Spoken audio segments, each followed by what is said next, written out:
Grandma has this dress. No, neither. I feel like Harry Potter. Too librarian. Too Bono? No. No. No. Big no. Yes. I look a little bit like a bumblebee. How long you been in these parts? Bah, if sadness had a color. I bought this? Your Honor, I object. No. This is so much like my dad. That is the ticket.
Support for KQED Live comes from Berkeley Rep and the San Francisco Symphony.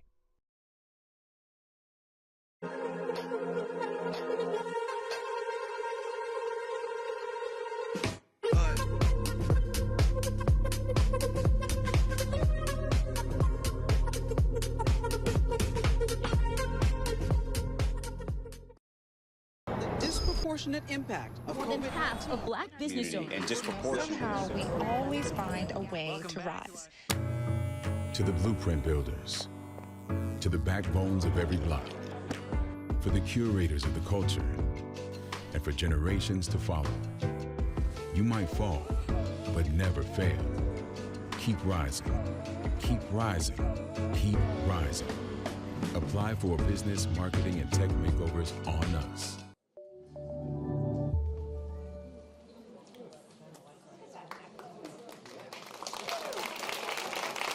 Hola. Good evening, everyone. Muy buenas tardes a todos. My name is Rodrigo Duran. I'm a member of KQED's Community Advisory Panel and the Executive Director of Carnaval San Francisco. We are a group of community members that supports KQED in community building. Learn more about our work at kqed.org/cap. If we bring value to your everyday life, I encourage you to consider becoming a KQED member. You can find out about how at kqed.org/donate. For those of you joining for the first time, KQED is Northern California's PBS NPR member station. KQED Live is our new multi-platform events program that produces screenings, talks, performances, and food tastings based on KQED's mission to inform, inspire, and involve. To learn more, go to kqed.org/live. We want to thank our season sponsors that make KQED Live possible: the San Francisco Symphony, SF MoMA, Comcast Business, and Berkeley Rep. We are so grateful for the commitment to supporting our mission of civic and cultural engagement in the Bay Area.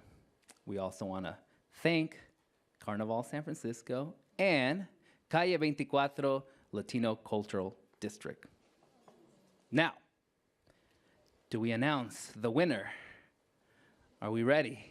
We do have a winner tonight. It's going to get a wonderful tote bag, a KQED tote bag. Going once, going twice, and Carmela. Where's Carmela? Felicidades.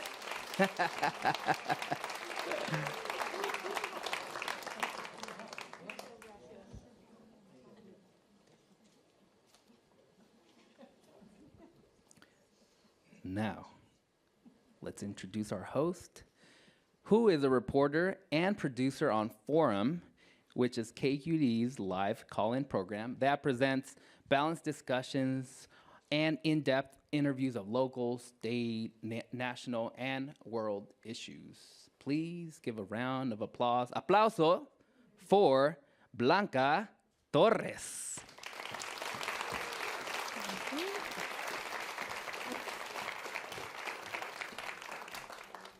Welcome, bienvenidos. Thank you all for being here tonight. And for people who are sitting in the back, please move forward and grab a seat at a table so you can get the full experience. It'll be great. So my name is Blanca Torres. I'm a reporter and producer with Forum. I want to welcome you to tonight's event, Antojitos Mission Food Bites.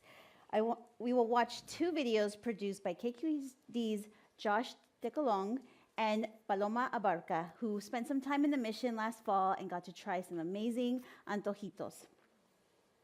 First, they went to have esquites from Veronica's cart at 16th and South Van Ness. Veronica is here with us tonight. Their next stop was Fiesta Bowls to indulge in some cultural delights of bionicos. They are also here with us tonight. And they also just went out to celebrate the vendors, the different food, the roots of these dishes, and the cultural significance. So let's watch the videos. Oh my God. So Paloma just got some hot sauce in her eye. We're back, y'all. We're back. It's Latino Heritage Month, and No Crumbs is on an adventure to try some antojitos in the Mission District. And what better antojito to begin with than an esquite, which translates to corn in a cup. I brought Josh to the usual lady that I go to as I make my way home from work. Here on 16th and Van Ness, you'll find Veronica, who's been selling antojitos in the Mission District for more than 15 years. So it's always good to make sure that your vendor sells white corn because the yellow corn tends to be sweet. It's then topped with mayonnaise. Cotija cheese, chili powder. Then it's all stirred together. I can see that yellow corn could be maybe a little bit too rich. I know it's like trendy to hate mayo, but that really ties everything together. It's hitting so many different like parts of your tongue, and it's still somehow like refreshing at the same time. I'm gonna call this an 8 out of 10. We got an A! That's high. That's high on my book. Now we want to hear from y'all. What's your favorite antojito? I love fruit, but like... No Crumbs is back for more antojitos. And today, we're at Fiesta Bowls trying Bionicos, a business that's been open here on 19th and Mission since 2019. Now, I've never tried a Bionico before, but I'm really intrigued. It's a fruit salad loaded with a variety of fruits, a creamy sweet crema, granola, raisins, shredded coconut, and sometimes a drizzle of honey. Bionicos are a popular Mexican antojito, and it's said that they first originated in the city of Guadalajara, in Jalisco, Mexico, in the early 1990s. Some folks like the sweet cream, some folks like it with yogurt. At Fiesta Bowls, they do it with both. So you get the best of both worlds, which is cool. Very Hannah Montana. It's giving me like breakfast bowl, but dessert. And you know that this was meant to be a breakfast meal? They just ended up making it like a dessert antojito because of just everything it has. Imagine this for breakfast every morning. Moment of truth. What would you rate this out of 10? Watching him make it, I thought it would be actually sweeter, but like it's just enough sweetness. I'm gonna call this a 9 out of 10. A 9 out of 10, yes!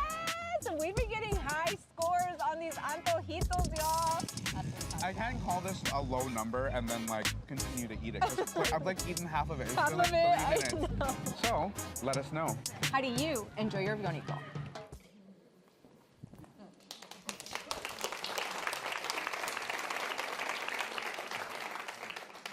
So please follow KQED Food on Instagram to see those videos on a regular basis. They're really fun. So all that food looked pretty amazing, right?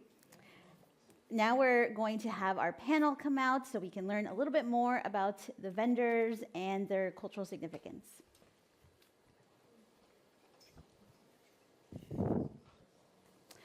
So while they're coming out, so we have Susana Rojas in the blue.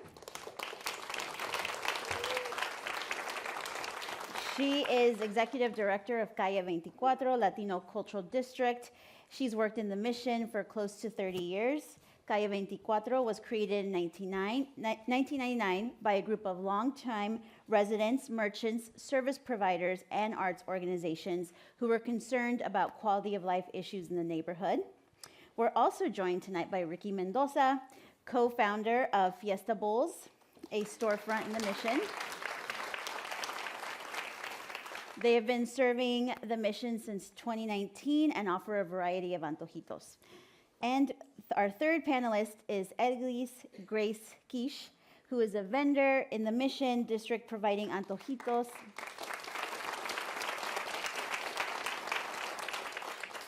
She and her family sell fruit, tamales, and other food items for over 9 years in the Mission now.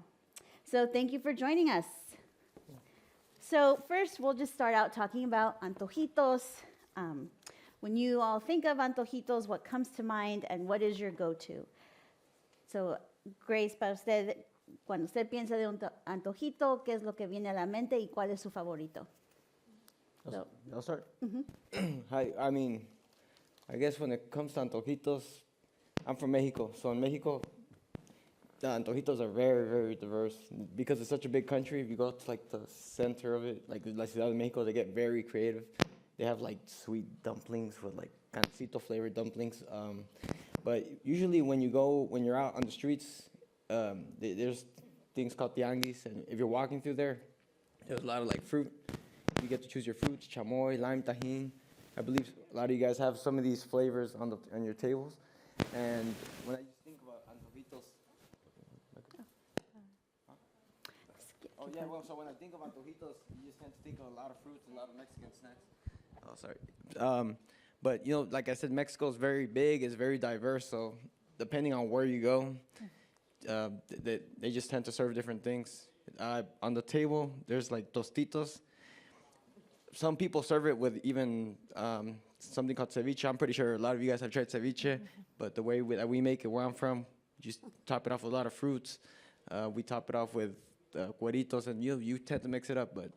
And we'll get to try some of that later. Correct. So what's your go-to? My go-to would be the esquite, which is it's fresh corn. You cut it. You put some lime, some chile, and then the way that we make it in our business, we put blended up hot Cheetos or Takis. Honestly, the chips of your choice, but I've been going to Mexico, and I've even seen them put chocolate sauce on the corn. I'm like, whoa. But we tried it the other day. We put Hershey's chocolate on the corn. It was good. It was really good. But you know, yeah, you just gotta get creative. You know. Well, thank you. And we will try esquites also later in the program. So Susana. So I'm Colombian, and also we have the benefit of having a lot of antojitos, but we Colombians eat a lot of cheese. And we were talking, and he told me, oh yeah, I've had a lot of Colombian customers come by. You guys eat the fruit weird. And and we do, because my favorite thing is papaya con queso fresco. It's delicious. And we also sometimes put ice cream, or we put yogurt on it, and it's the best thing in the world. I recommend you guys try it, and that's always my go-to. Yeah. Okay. Grace, ¿qué es su antojito favorito? Todos los antojitos son muy ricos y muy divertido comerlos porque vienen de diferentes países y tenemos el gusto de poder probar de todo un poquito y es muy rico probar de todos los países, ¿verdad? Y sentirnos que estamos en nuestro país, pero mi antojito favorito es la fruta porque pues yo lo vendo y pues es algo saludable también y fresco. So Grace is explaining that one of the great things about the mission is you can try different antojitos from different countries and different regions, and you get a flavor of so many different places. But her favorite is fresh fruit because it's a healthier version. Can I comment on her the fact that she likes fruit with cheese? On Susana? Yeah. No, so lately I've been getting a lot of Colombian people, and now, like, if I ask them, hey, where are you guys from? And then if they say de Colombia, oh, do you want cheese on your fruit? Like, how'd you know? And I'm like, okay. And then they put ice cream, cheese, ice cream, and fruit and yogurts. And a lot of talking, right? A lot of dairy. Yes. Hey, but it sells. You know? Now you guys know what I'm having for dinner. Okay, well, Ricky, tell us more about Fiesta Bowls and how you got started, what other items are on your menu. Yeah, so with us, we started off in 2019. We opened up 3 months before the pandemic. And then, you know, when we first started off, it was going to be like a froyo where you kind of, you know, I like that, let's put that together. You know, and then we were going to weigh it. And then like 3 days before, we were like, it's too complicated. Let's switch it over to, you know, what we sell. But we sell like a lot of Mexican desserts and snacks. When we first started off, it was family run. So my brother, my older brother, he opened up another business 2 blocks down, but he kind of created the idea. And then it was pretty much just family. Like whenever I had days off, I would go work. If my mom had a day off, she would go work. If my dad had a day off, they would go work. So it was, and my cousin, you know, it was pretty much just all like just family working at first. And then, you know, little by little, we started adding more desserts, more snacks. The more we explore Mexico, the more we get inspired. And we saw like a lot of esquites, bionicos, which is the thing that was in the video. Fresas con crema, which is a very popular thing in Mexico. Over there, they sell them frozen, and they, you know, like I said, Mexico is very creative with those things. And then the other thing would be esquites, mangoñadas. I'm not sure if you guys ever tried mangoñadas. There we go. But we will yeah, we got another tonight right as well. Yeah. So. But we do sell a lot of like a wide variety of Mexican snacks. Sorry. Yeah. Okay, great. Grace, ¿nos puede decir más de su negocio, cómo empezó y qué son las cosas que vende?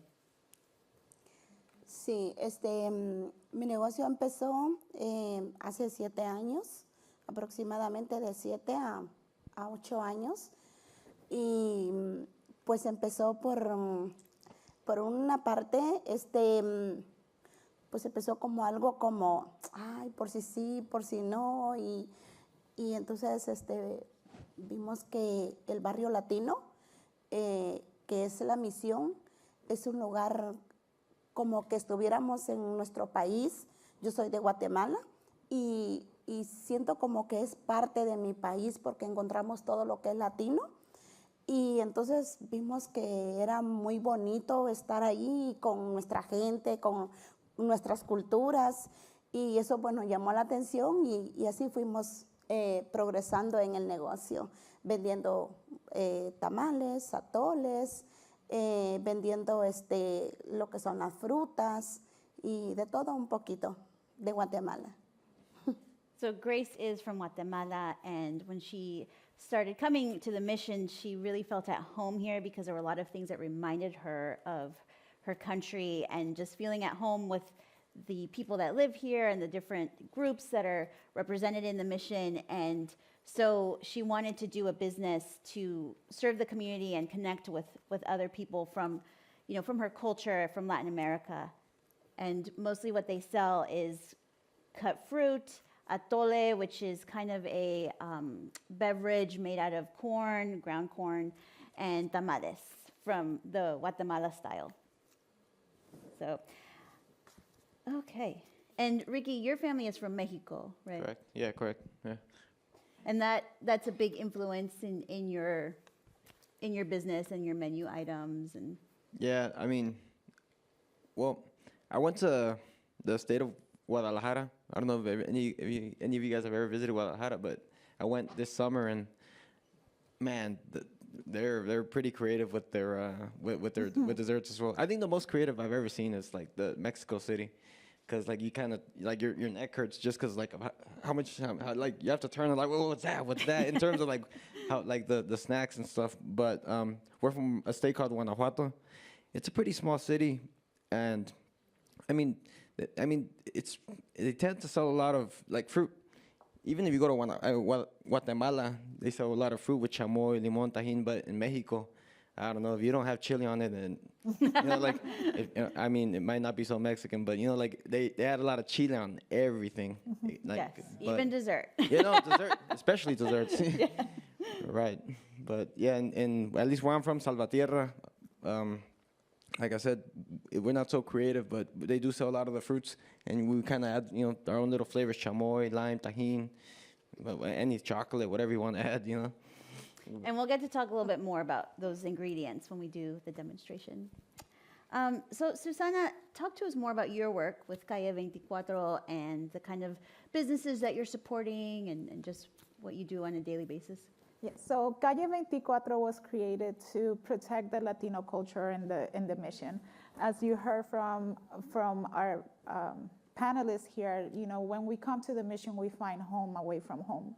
And that's what we try to do at Calle 24, is not only support the established business that already have storefronts with technical assistance, helping them get permits, making sure that they have access to grants, that they understand how they can sustain their business, but also those people that come that don't have the opportunity to have a storefront and that are street vending.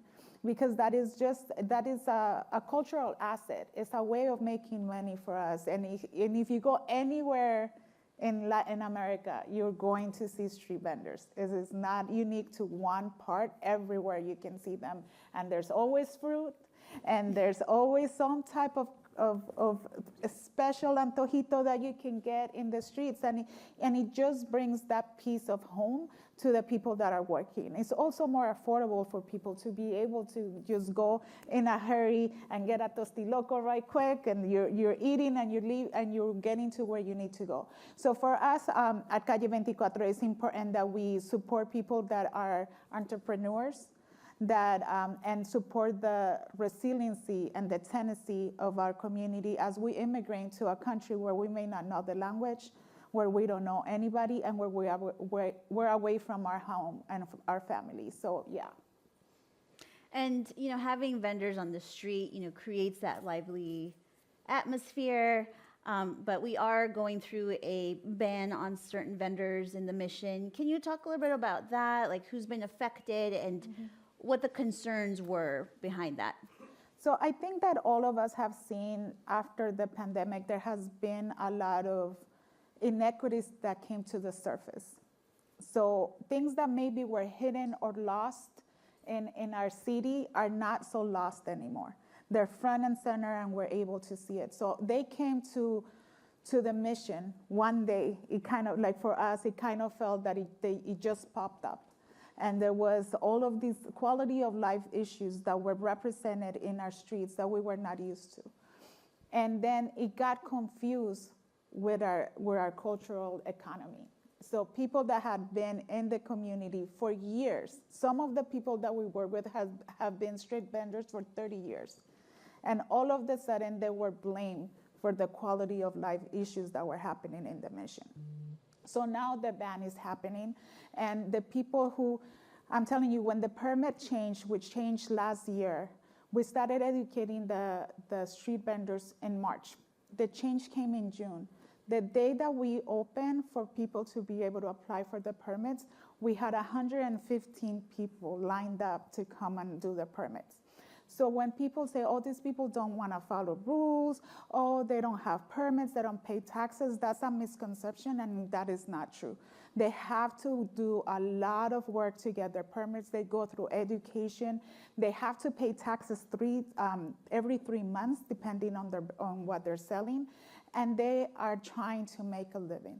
So yes, there is an issue that is based on inequities, and there are really symptoms of poverty and symptoms of people not having access to housing, people not having access to recovery services. You cannot incarcerate someone and expect them to all of a sudden get better. They have to have the services. So that is what we really are seeing in our streets.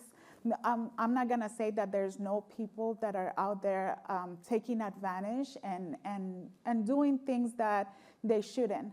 But not everything should be lumped up with the vendors, because the vendors are people who are trying to make a living, an honest living.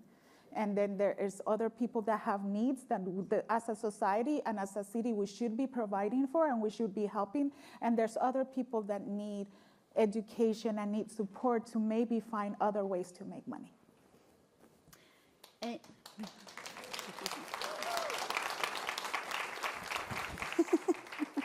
Thank you, Susana.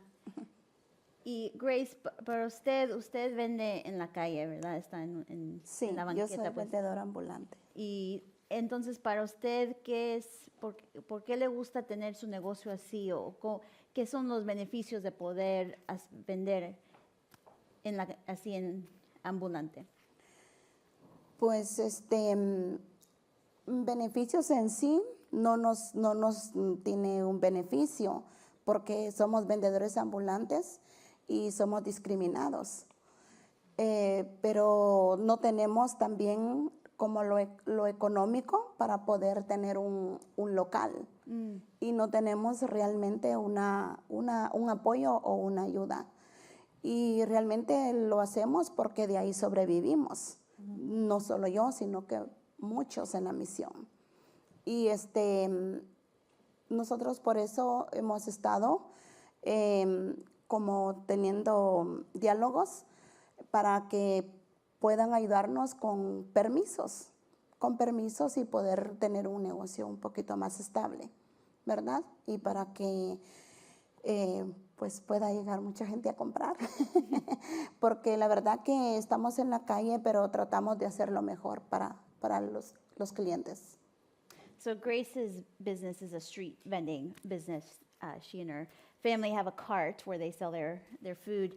And she said that, it's a more economical way to be able to start a business and not have as much overhead. And so that it makes it much easier for a lot of people to make a living through these businesses in that way. And she has worked with other vendors to educate themselves and learn from each other about proper permitting and following rules, because they do get business and they know that their businesses do have demand, but they want to be able to do it in a way that is fair and works with with the city.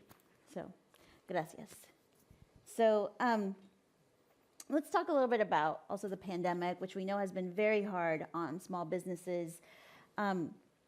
So, Ricky, can you talk about how the pandemic affected your business, how you've come through it? What's it been like? Yeah, so we opened up 3 months before the pandemic, and when we were, I guess when we were just opening our sales each month, so for the first 3 months, they were like going up, up, up, and then the pandemic, and then bam, we couldn't even open because there was, the lockdown, and that felt tough because, those first, we couldn't even open, but yet we still have overhead, we still have to pay rent. There's still, some bills that we still have to pay that were associated with it. So, it was kind of just me and my brother. We just go in it every single day. Sometimes we sell $70. Sometimes we sell, maybe $120, but whatever it is. You have to pay the rent. You have to pay all these bills. You have to pay this overhead. And yeah, during those months during the pandemic, they were rough because sometimes we couldn't even afford to pay the rent. But little by little, the pandemic, we have came a long way since the pandemic. But those months while we were going through all of that, yeah, it was hard to kind of even just pay the bare necessities, even paying even like employees. We lasted so long without paying ourselves, just because, because you have to pay the bare, like brand, you have to pay employees, you have to pay for the fruits, whatever it is that you buy. And I don't know, that lasted like 1.5 years without like getting paid. Luckily, we had some money saved. That helped as well, right? But, well, thankfully, right now, we're doing a whole lot better compared to the pandemic. But sometimes it feels like the growth is so slow sometimes. At least it feels that way. But if I were to compare at least my sales from how I'm doing today to how it was during the pandemic, then we're doing a whole lot better. But like I said, that's 4 years of growth, and sometimes when you're going through, you're like, damn, like, oh, this is really hard. And sometimes there's some days where you're like, like I'd get home, I'm like, I only sold this much with my wife, and I'd get sad or whatever, but I don't know. You grind it out for another month, and a month passes by, and you're like, okay, I guess it's not that bad because you see more people, you meet more people, your customers start growing. And tell us more about your customers. Who's coming to your shop? What are they ordering? What are your popular items? My top 3, top 4. I introduced crepes. I introduced crepes lately because I guess people like crepes. But mangoñadas, which is it's a Mexican.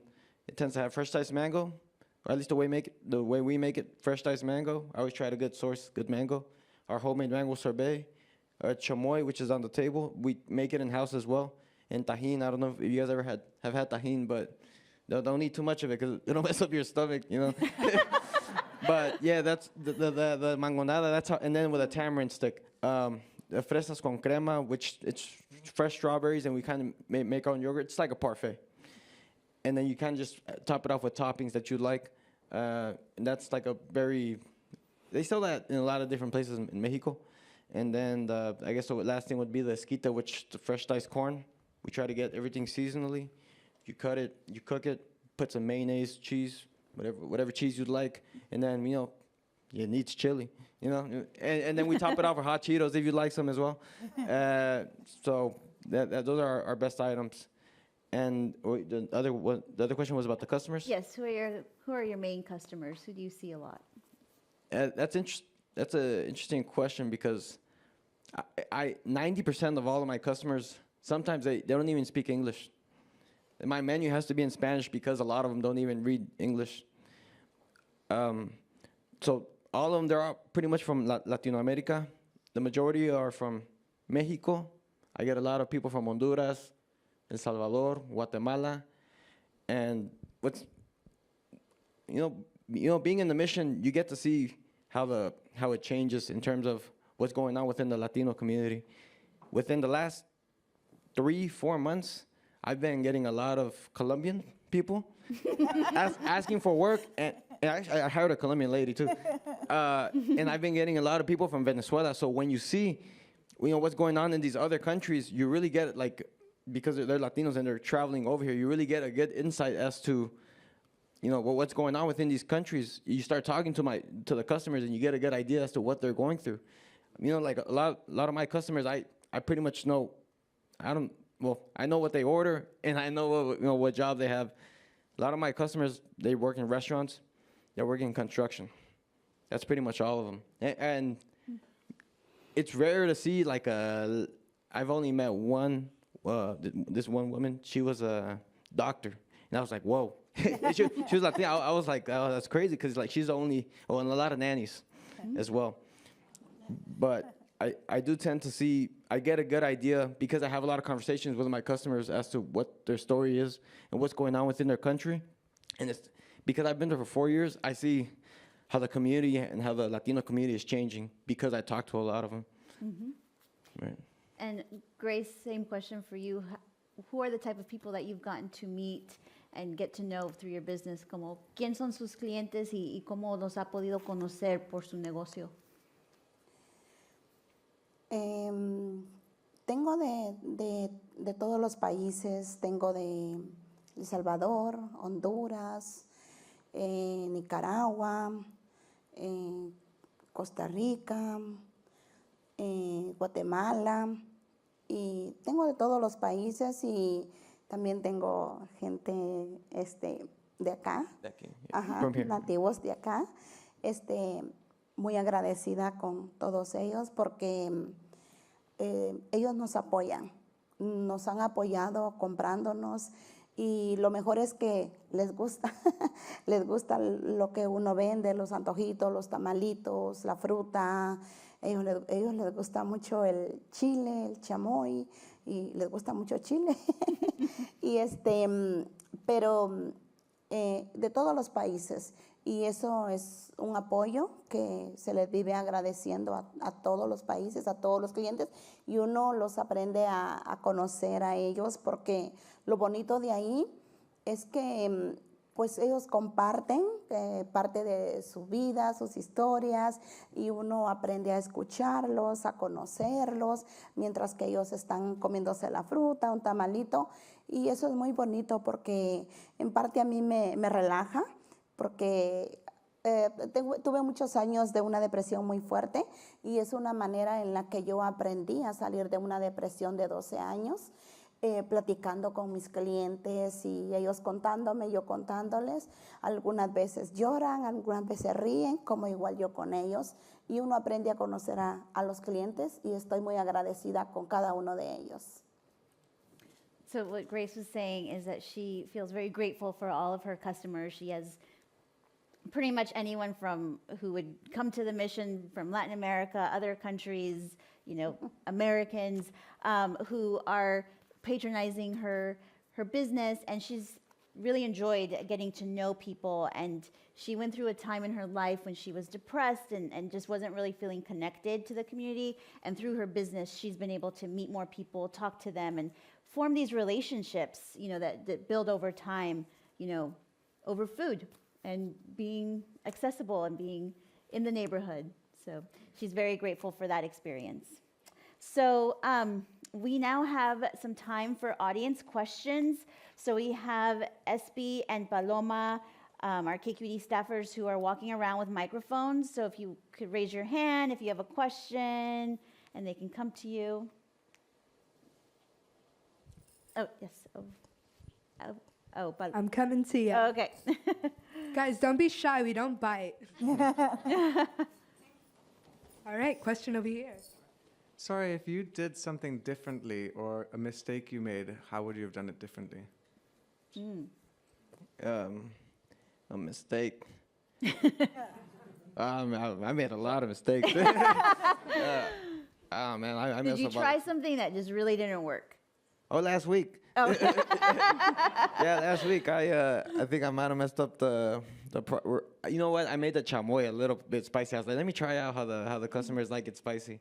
Yeah, I know, but people, they're like, yeah, wow. I think it's a good idea. But like, you kind of try things, and you're like, and you kind of have to see the reaction. So it is a lot of failing, for sure. It's a lot of, let's try this, let's see how it works. Maybe it didn't work. So let me kind of take it back a little bit. But I think in terms of mistakes, I don't know. I don't know. I think mistakes are good. I think you have to make mistakes, because, I mean, how else would you learn? I'm pretty sure I've made more mistakes than what I've done correctly. But you're still here. Oh yeah, but Still of have course, customers, yeah. so. More customers, but thankfully, I'm always like I'm trying to add churros. I don't know if you guys have ever tried churros, but man, I cannot get that batter the correct way that I want it. So I'm always like tweaking the oil. Do I have to tweak the batter? Do I have to need more eggs? So many things there's so many details and so many things that. And plátano frito. Have you guys ever tried those? She knows what I'm talking about. They are hard to get. Deep fried bananas, and if you guys have never tried them, I 100% recommend it. Yes. It's just a sweet banana, deep fried, but it's very good. For the stomach too. You know what I mean? but yeah, I don't know. In terms of like making mistakes all the time, I don't know. I guess I welcome them. But yeah. You wanna que si. Oh, que si ha tenido como algo que no funcionó con su negocio, como algo que aprendió.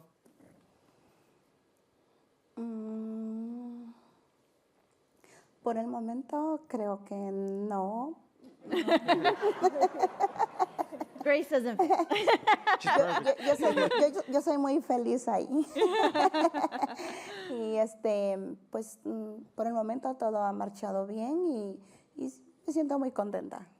Gracias. Can I add something? Yes. I think that their answers really reflects the resiliency of our street vendors and our business people, right? Like sometimes you would give up. A lot of the things that they go through are easy to give up. But being able to just go, okay, well, ya no lo hago tan picante. I'm not gonna make it that spicy next time. It's always looking for a way out, always looking for a way to earn, always looking for a way to succeed. And I think that that's what makes our community so strong. It's, and my favorite saying in the world is, they tried to bury us, but they didn't know we were seeds. And every time I think about that saying, I think of us, the Latino community. Because if you have seen what happens in our countries, what happens here, and how many things are blamed on us about the wrong things that are happening in the world, and even with all that, we succeed. So I think that whenever you see a street vendor or whenever you see a Latino business, remember that there's a lot of immigration stories and having to leave your home, sometimes with nothing, sometimes having to walk miles upon miles to get here, and many times suffering lots of difficult circumstances, even losing people on the way here to make it. So just, and if I can do something today is whenever you see a street vendor, whenever you see a Latino business, please patronize them because you are literally funding a dream. Thank you, Susana. We have another question. All right, I'm coming to you. All right. Tenía una pregunta para Susana. Quería saber cuáles son las nuevas reglas y cómo les han afectado. So what is the ban, and how does it impact her? So I'm going to give the short version. So the rules are being changed as we speak. We don't know how it's going to be when we come back. As we know, there was a time in California where street vendors all over were being very abused, and it was being abused by people who represented the law. And because of that, there's a new law that happened that it was passed statewide, which made it legal for anybody to ban in the streets. So the ban was created to circumvent that law because like I said, a lot of the things were blamed on the street vendors when really wasn't street vendors who were engaging in the activities that we didn't want to see in our streets. I think that right now the ban is helping in what a lot of people wanted to see, which was clean streets, maybe not seeing what the quality of life issues and the inequities that people are suffering. In my opinion, it's only moving them to somewhere else where we're not seeing them, but there's the inequities and the issues are still there.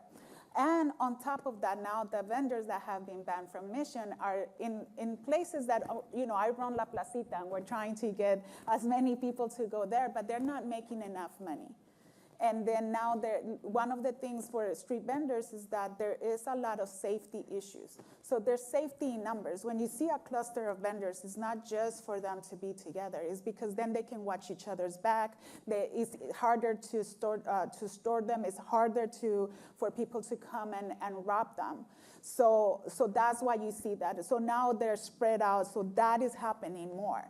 There's people being attacked. And for us as Calle, we can't go all over the city. We can't go all over the Mission. We're only a team of 6. So there's only so much we can do. I think that there are opportunities to make it better, right? Because we have to learn also of what works and what doesn't work.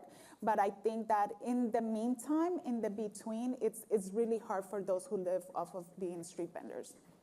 And the ban it's 90 days, correct? It started... Yeah, it's the end of November. Yeah. It's supposed to end at the end of February. I don't think it's going to end at the end of February. So you can look at kqed.org for more updates and background on that story. So do we have another question from our? Oh yes, back. Got a question back here. Yes.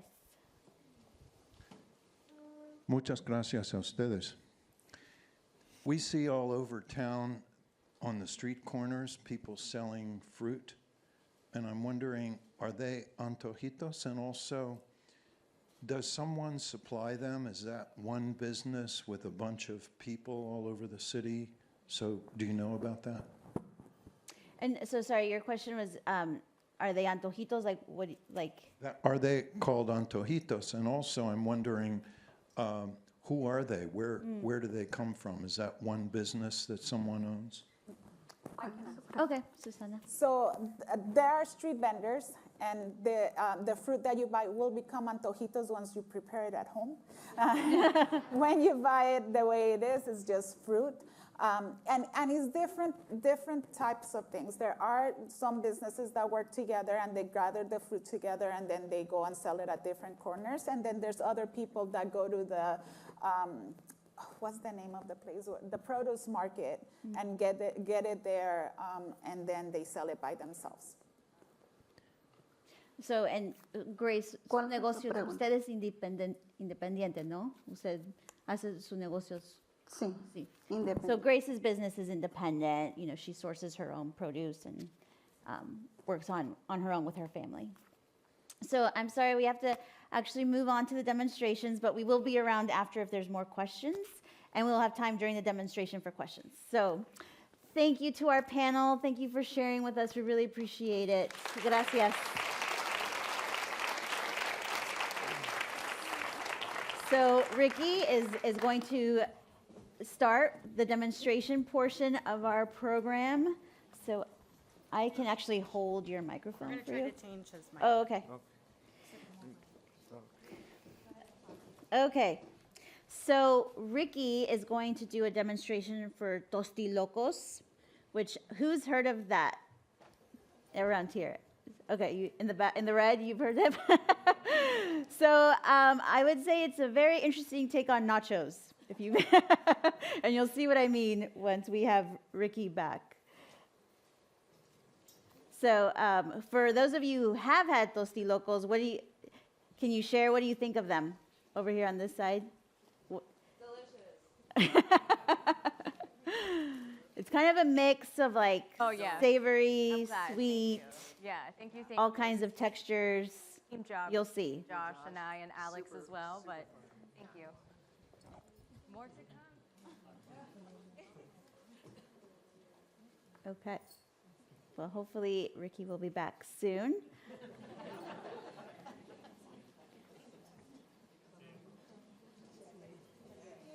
Okay, Ricky. Yes. So Ricky, I was trying to give them a little preview of what tostilocos are, but maybe we just get started and let's do it. Let me get stuff out. Give me 1 second. So I think, give me 1 second. All right. So everybody on the table should have a bag of Tostitos, the Mexican chips. I love them. You might want to open those up.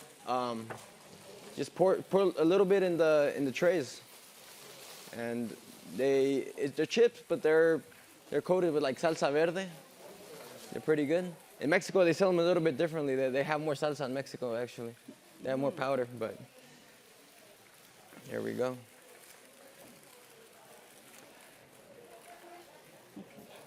And again, if you do have questions as we're going through the demo, feel free to raise your hand, and Paloma or Espi can come around to answer questions.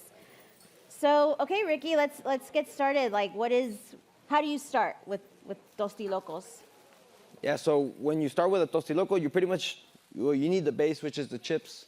In this case, we have Tostitos. And it's easy. You just gotta layer everything.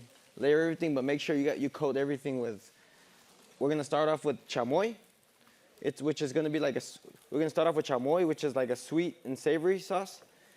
And chile of your liking. So we're just gonna kind of, so chamoy, which is it's gonna be like the darker red, and then this is a salsa Valentina, which is it'll be like in this other container. That's chamoy. Yeah, the chamoy is like more reddish, and it's thicker. The chamoy is thicker, and that's gonna be sweet and a little bit, maybe a little bit savory. But we do prep this one in our business. Anybody still waiting? I think you can go ahead. All right. So you kind of just want to pour a little bit on top, not so much. I do have a lot.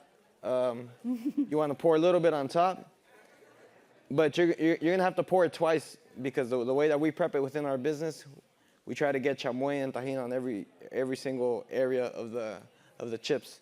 So you put a little bit of chamoy, you put a little bit of salsa Valentina. Oh, if you don't like spicy, then don't put so much of this, okay? All right, I'd probably skip this. All right, but it's not that spicy. We try not to make it spicy, okay? This is called cueritos. It's pork skin and vinegar. If you guys don't like the pork, then don't add it on top. Some people like it, some people don't. It's pickled pork skin. It'll be a little bit chewy, okay? You just want to pour a little bit on top. Oops, sorry. It's fine. Or you want to, you just want to pour a little bit on top. We'll put or a lot. Or a lot, or to your liking, Of course. Move this out the way.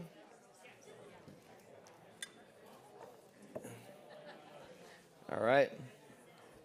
And normally within Mexico, they tend to just put pepino and jicama, but in Fiestables, we do add mango. And so you just want to layer that on top as well. You want to grab it with your hands, but of course, however you guys would like. Put some of that. You got to add some mango. The mango is very good right now. It's coming from Peru. Yeah, Peru has some good mango, but Mexico has good mango too. Is that because of the season? Yeah, so the mango changes a lot depending on the season. Last week it was Ecuador. Oh wow.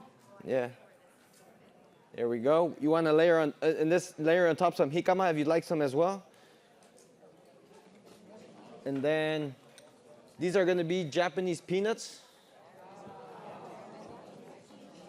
Which is also a Mexican snack.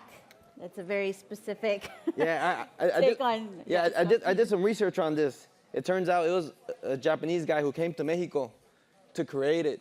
And I guess if you go to Japan, they call it Mexican peanuts. But in Mexico, they call it Japanese peanuts. So, A little cultural exchange. Yeah. I didn't know that until like last month. I was like, oh, it's cool. You want to layer some of that on top as well? To your liking, however you'd like. And then you just want to layer the chamoy on top as well. Just add it on top. And you said you're trying to get chamoy kind of on every piece of it. Yeah, it does. It does add to the flavor. And add chile as well. If you want, if you want spicy, add some chile. Okay. You just want to drizzle some of that on top as well. And then the last part would be tajin. It's going to be, if you guys haven't had it, it'll be a little bit salty.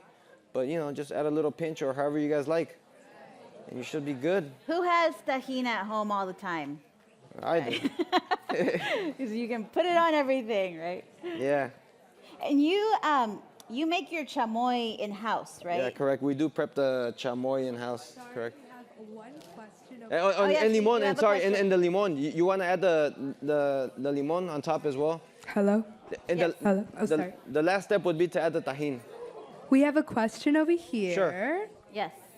Yeah, we were just wondering about the lime. Oh, sorry, yeah, the limon, sorry. Lemon Yeah. juice. Sounds just good. add the Awesome. limon. But if like I said, if you want it a little bit spicier, add some more chile. If you want it a bit sweeter, add some more chamoy. But you know, the mango should be pretty good right now. Yeah. So lime, tajin, those are pretty staple ingredients on anything Mexican, right? Tacos, you gotta add chile, you gotta add Yeah. limon. You know, pretty much anything. You know, big part of Mexico, chile, limon. And so what do you like about tostilocos and like? I think the overall combination, I guess you get a little bit of everything, which is cool. You get some fresh fruit, which is nice. I like the chamoy a lot.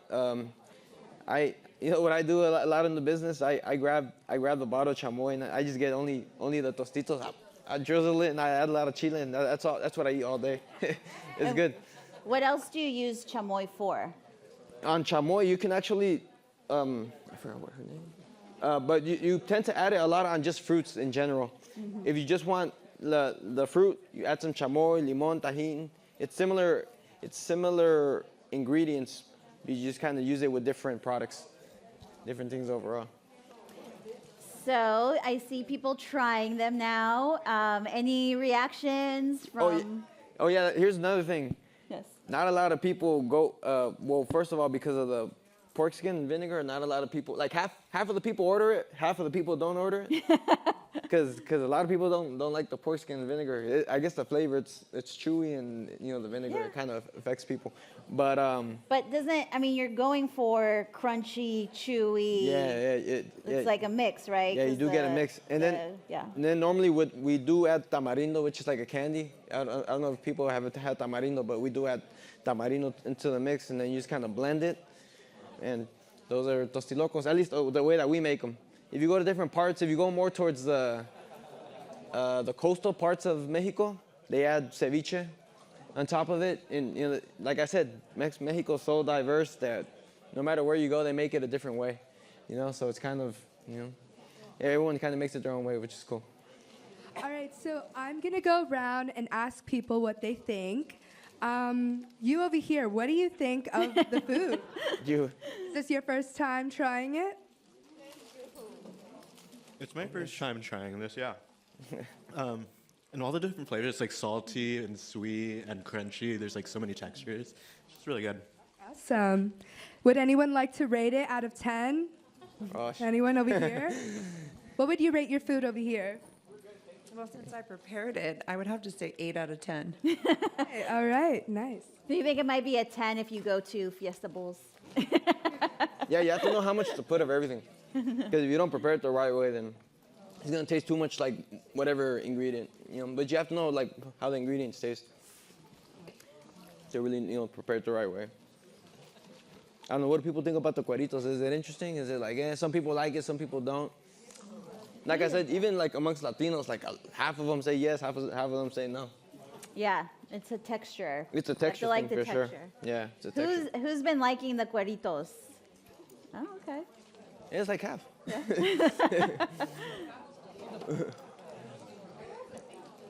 Any other reactions? We want to hear from you. You can be totally honest. Yeah, like if I mean, something's not working. Like this dish, a lot of people don't. It's like a hit or miss because of the cueritos and a lot of the textures. Like I said, but normally if they're from Mexico, then they get tostilocos. We do have another experience wanting to be shared. The cucumber was like, what is that? But it's a really good balance to the intensity of it. And Right. cucumber normally doesn't taste like that. But in response to the chamoy, I think. Yeah, when you kind of flavor, when you add some of like the chamoy, you add some of the chili. If you like chile, the tajin, it does complement it very well. And the I Japanese peanuts, they're a little hard, so be careful with your teeth. I think a lot of people are surprised by the pork part. Does anyone want to share their experience? Did you think it was yummy, odd? Anyone want to share? Okay, here we go. I normally stay away from pork rind like this, but I was encouraged to try it, and it actually is good. I think a lot of times mentally we think of it differently, but it mixed in, it does add to the diversity of the individual ingredients, and it's very good. It's worth the try. Yeah, and we all have like, you know, we might like our things spicy. If you like our things more sweet, then add some more chamoy. Like I said, this is what I do at Fiesta Bowls. I just kind of dip this. I'm just, just eating the whole time. The kid, Oh, yes. We have another comment. Oh, the kids call them vinegar gummy bears. Vinegar. wow, I haven't heard that. She has a question. Yes, we have another question. A or question, comment. what is the chamoy? What is it made out of? Yes, can you can you talk more about chamoy? Yeah, chamoy. They primarily make it out of different fruits. Where I'm from, you can make like mango chamoy. You can make honestly, it just depends on the fruit, and you kind of add some sugar to it. You have to cook it for a while. Tamarindo chamoy, it just depends what fruit you choose to make it out of. You have to cook it for a while and then really extract the flavors. So you're kind of turning it into a syrup? Correct, yeah, Okay. it's similar to a syrup. So you're reducing fruit, Yeah, correct. and then do you add flavors to it, or? Oh, wait, well, like I said, I made a mistake last week of adding more chile, but I had to bring it back. I had to bring it back a little bit more. But yeah, like you said, you tend to add some sugar for the sweetness, and then like a base of chile to your liking, whatever chile you want. A lot of people put chile de polvo, but you know, even within chile de polvo, there's a lot of different types. Chile largo, chile guajillo, whatever you want to add. Oh yes, we have another question. I'm coming over. No, it's okay, don't worry. I'm getting my steps in. Okay.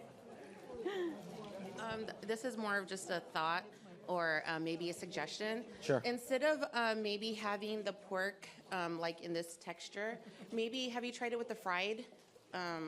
For my culture, we call it cracklins, and I think your culture. Oh, chicharrones. Chicharrones, Yes. yeah. But crumble it up as like fine and get like the airy ones and kind of put it on top. No, Maybe. that sounds good, honestly. And what's your culture that you're? Oh, I'm Creole. Oh, nice. From Louisiana. Yes. We have someone that wants to share their experience trying chamoy for the first time. Hola, muchas gracias por todo. Muy lindo y muy rico. Gracias. Sí, mi esposo es de El Salvador, así que he probado mucha comida salvadoreña, pero el chamoy para mí es nuevo.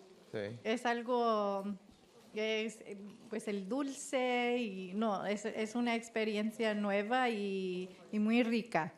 Yeah. Y falta el tamarindo porque me encanta el tamarindo.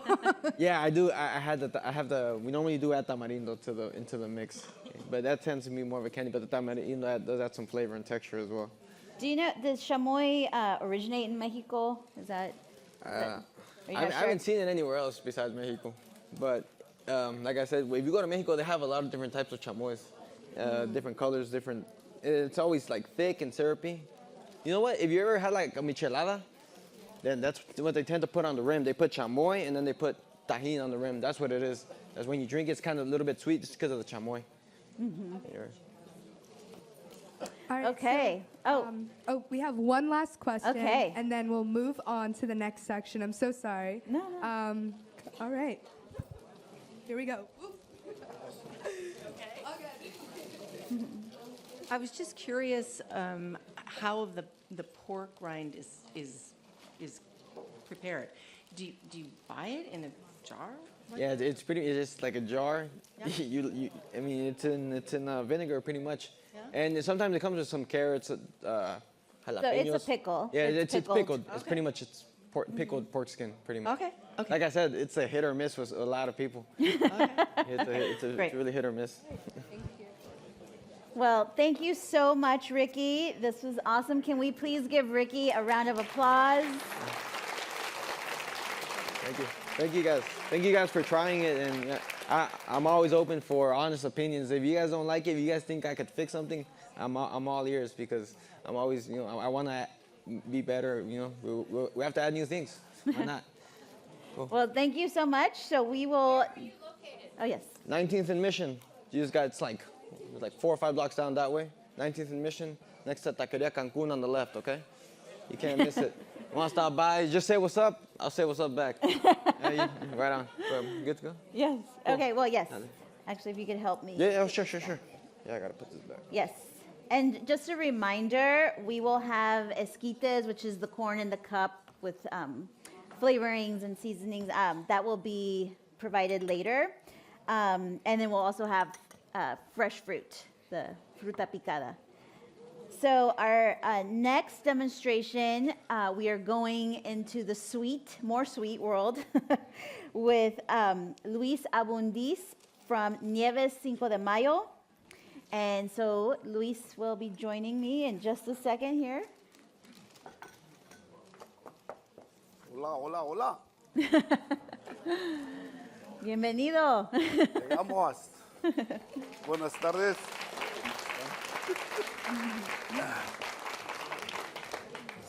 Sí. And again, so yes, if there's more questions, keep those coming. We have Espi and Paloma walking around. So, Luis, gracias por estar con nosotros. Vamos a preparar su nieve. Sí. Ok. Muchas gracias por venir todos aquí. ¿Alguien los traduce? Sí, yo puedo. Okay. So he said, thank you for being here. Ana, estamos aquí para mostrarles un poquito de lo que nosotros hacemos y lo hacemos con todo nuestro corazón. Por eso está bueno. So he's here to show you a little bit about some of the food that he makes, which he pours his whole heart into and is excited to share that with you. So Okay. Luis runs Nieves Cinco de Mayo, and what he's brought out first is, usted hizo esta nieve, ¿no? Sí. Sí. Nosotros estamos, bueno, un poquito de historia. Nosotros estuvimos aquí cuando se quemó en la Sí, en el 22. Sí, en la 22 y Mission. Cuando estuvimos ahí duramos 2 años, 3 años. Y de ahí, luego nos cambiamos a donde estamos ahorita, que viene siendo aquí por la 16. Oh. Y ahí estamos a sus órdenes ahorita. So Luis has brought ice cream for his base, which is they make in-house. And he was just explaining that he's had his business in the Mission for some time. Originally, they were in a storefront area at around 22nd and Mission. And there was a building that burned down a few years ago. And there were many food businesses that lost their location as a result of that fire. And so now their business is located at 16th, de 16 y ¿cuál calle? Y Valencia. Oh, 16th and Valencia is where you can now find Nieves Cinco de Mayo. Nieves 5 de Mayo. Y ahí tenemos variedad de antojitos y uno de nuestros mejores antojitos es la mangoñada. So they make a variety of desserts, and one of the most popular that he's going to demonstrate now is the mangoñada. Which sounds like you're saying mango and nada, which is nothing, but it's... Mango and nada.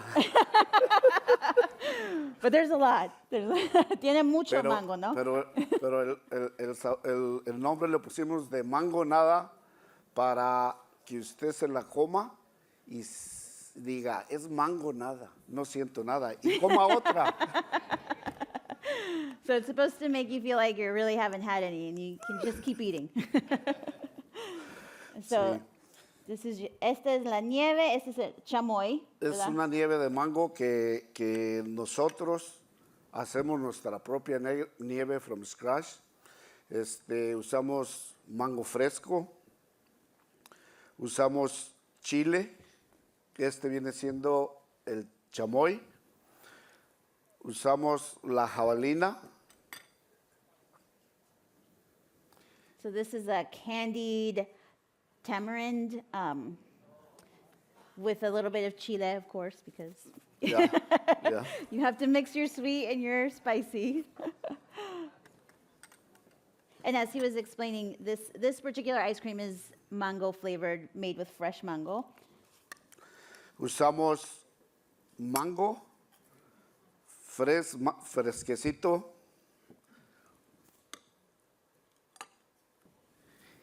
Y se van a preguntar, ¿cómo es mangonada si es puro mango? Por eso. Usamos limones, And then there's lime. It's fresco, ¿verdad? limón fresco, Fresh lime juice.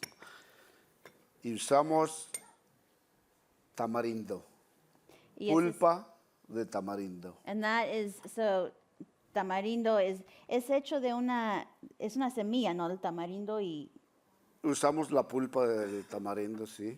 Nosotros lo pelamos y lo cocemos y le damos nosotros el sabor. Digo el sabor de dulce que va. Y ese es el dulce de tamarindo. so that is a syrup made from tamarind that he also makes from scratch. Usamos el chile en polvo, que es una variedad de chiles que nosotros mismos los juntamos y nosotros los hacemos a nuestro sabor. And that is a powdered chile that is also a blend that he makes himself with dried chiles and whatever flavorings he wants to add to that. Sí. Ahora, vamos a empezar a hacer una mangonada. Tenemos nuestro vasito. Vamos a usar chamoy, Puede bajar poquito para que se vea en la cámara. So you start with drizzling the chamoy so that you can kind of get a taste of it throughout the cup. vamos a usar nuestra nieve de mango. And then we take our mango ice cream.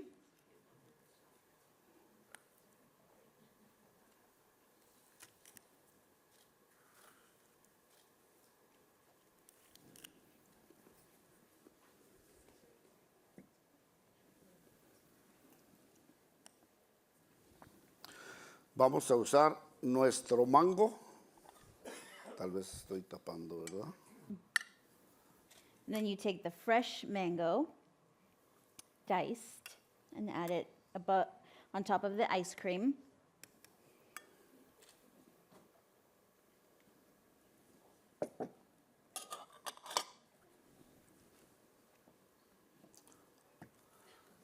Vamos a usar nuestro chilito, nuestro chili powder.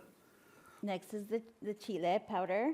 You just sprinkle however much you want. Sí. Vamos a usar limón.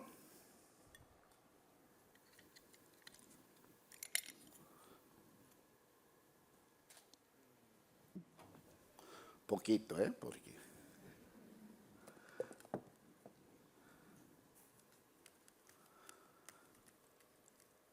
ahora vamos a terminarla, a rellenar. Más nieve. Más nieve. And then we top it with more ice cream.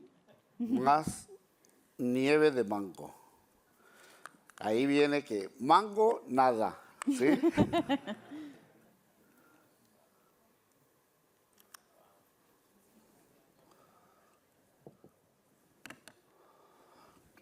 ¿Sí? Ahora, para terminarla, vamos a ponerle un poquito más de chile. So the finishing touches now is more chile, Le vamos a poner un poquito más de limón. more lime. Ya se me hizo agua en la boca. Pues alguien se lo va a tener que comer, Sí, ¿no? sí, sí. Y vamos a usar el tamarindo. And then our tamarind syrup is.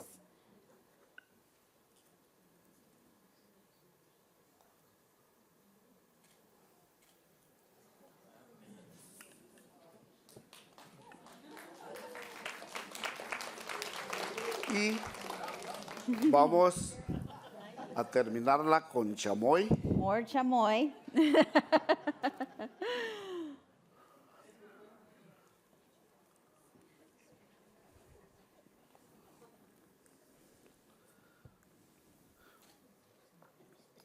Y vamos a ponerle, por último, nuestro tamarindo en el palito. And then our candied tamarind on a stick is kind of the final garnish there. Y la ¿Ya cuchara. está? Y aquí está.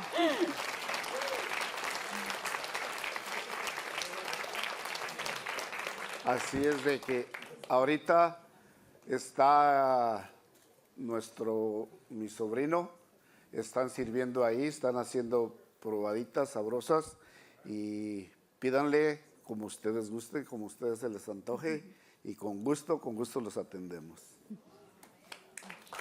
Muchas gracias. So there will be samples of the mangonada in the lobby. So do we have any questions, comments from our audience? Has anyone had mangonada in the past? Oh, yeah. So tell us, what do you think of it? Oh, wait, hold on. We need Paloma. Can you, can you raise your hand? Yes, we have some comments. I'm coming. Christina. Yes. Like I said earlier, this is the whole reason why I came. I love it. And this is the reason, and because my family came. But thank you. Muchísimas gracias for being here and making the mangoñadas. And what do you love about it? It's just really refreshing. It's everything. It's sweet, it's spicy, it's got the limon. It's just, and I love the little palito. The whole thing is really good. Thank you. Yes, thank you.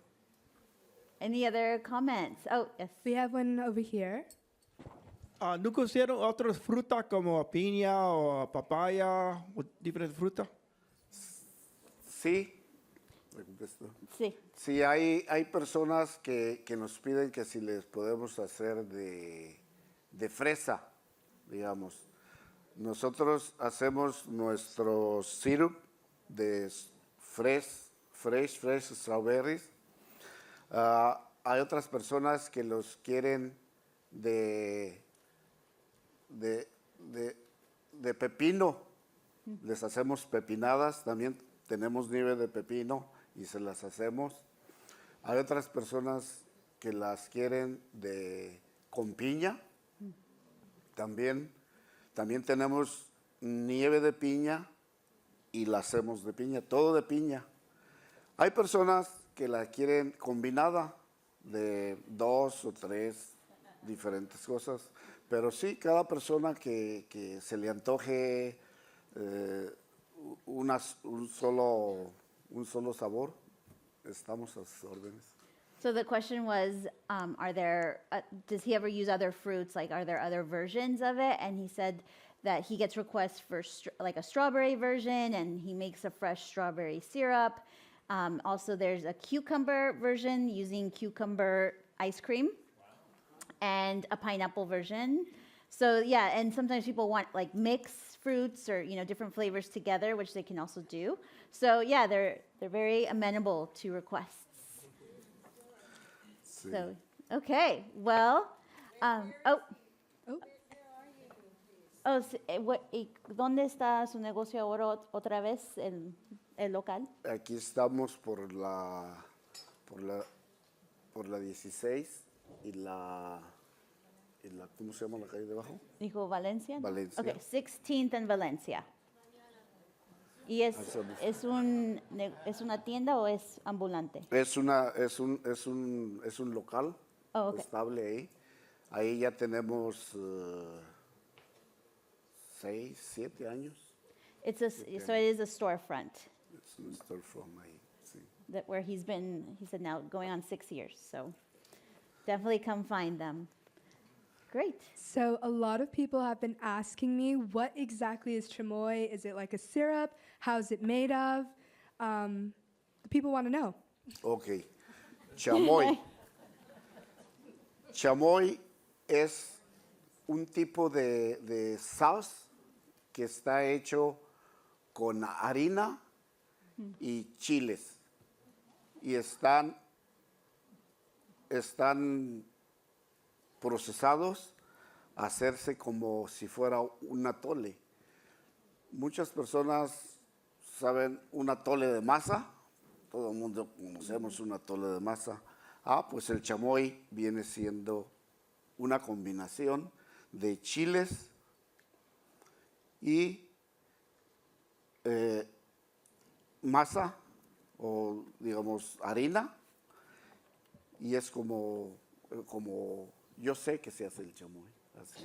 Pero, ¿por qué está poquito dulce? Porque está dulce por lo mismo que es, si lo prueba, no está dulce, no está salado, está agridulce. Tiene una combinación de un sabor agridulce. So it is a kind of sweet and sour sauce that starts with a flour base with chile as kind of the main flavoring. But as the flavors are developed, it becomes sweet and sour. So it's not quite like a chile. But the flour is what gives it kind of a thicker texture, but it's still a sauce. So Sí. that is chamoy. Chamoy. Ok, pues muchas gracias. Pues un placer de Sí. estar aquí con ustedes. Gracias. Y está mi muchacho, mi sobrino afuera, por ahí para que si gustan pueden probar una como ustedes se les antoje, ¿verdad? A sus órdenes. So you can ask for your own requests when you try it out in the lobby. They will accommodate. So thank you so much. Okay. Gracias, Luis. So that concludes our program. I hope you're all ready to try more antojitos. I hope your mouths are watering. I would like to just thank all of you for coming here tonight and supporting this event. We'd love to thank our panelists and our chefs for these amazing demonstrations, for sharing their insights about these amazing treats. And we'd also like to thank our AV team here from KQED for doing such a great job, our events team and producers for coming up with this awesome idea to try just something fun and different for a lot of people, and to get to explore Mission Food Bites. And we'd like to give a special shout out to all la gente luchadora who are hustling every day, vending, trying to provide for their families. We really appreciate all their hard work. So thank you all. Have a great night. Buenas noches.